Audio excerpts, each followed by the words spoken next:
What's up mga kakudakers? It's me, Trixie, and welcome to my vlog!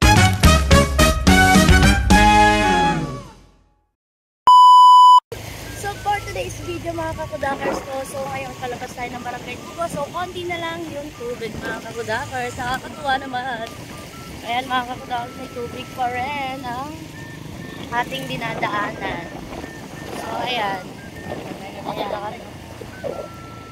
Diba? May tubig pa rin kaya kailangan. Ayan. Kaya kailangan mga kakudakers, dahan-dahan lang. Namiss ko mag-vlog! Kala mong tunay mga kakudakers. Ayan. Ayan.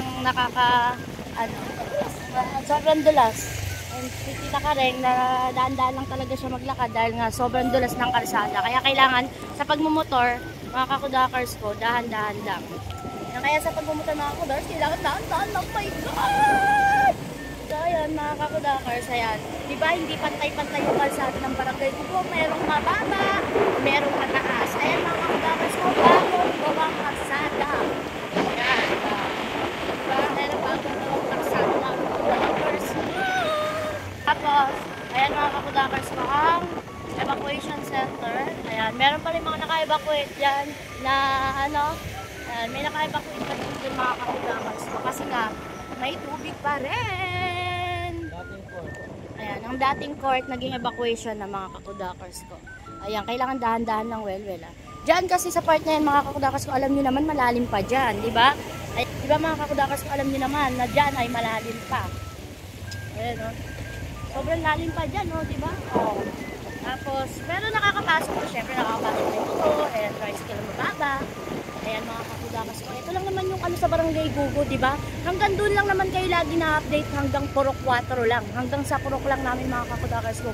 Alam niyo ba mga kakudakers sa Purok hanggang Purok 7 mga kakudakers ko, malalim pa doon. Kaya yung mga taga ibang Purok 7 mga kakudakers ko, dito nagdadaan sa may bukid, sa amin dito sa may bukid, sa may Banadon. Ayan, doon sila nagdadaan. Parang shortcut doon, nagbabangka pa rin sila. O di ba ang hirap ng barangay namin mga kakudakers? Ang hirap ng sitwasyon dito sa barangay namin. O di ba mga kakudakers? Tapos dito wala ng tubig. Shout out sa mga kids! Hello!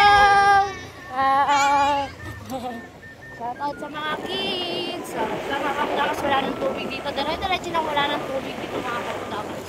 O di ba?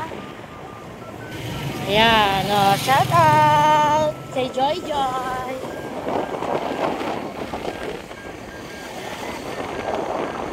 Tapos, ayun nga, mga kakudakers ko, hindi pa nga nakakatulog.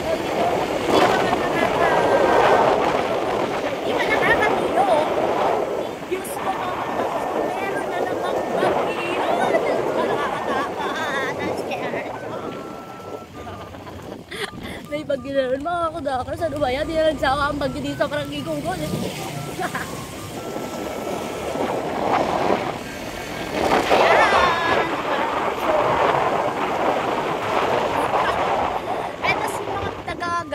Doon mga kakudakers ayun, sa mga Purok 1 Panggawi doon, sa may gawing, ayun, nakita yung bahay na yan. Ayan, nagbabangka pa sila. Ayan, nagbabangka pa sila mga kakudakers. Ayan, may nakabangka pa po. Ayan, diba?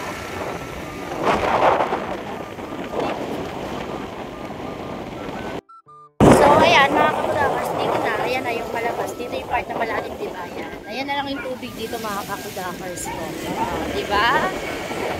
Konti-konti na lang. Pero, wag ka. May bagyo na naman. Diba? Yari na naman nga ni.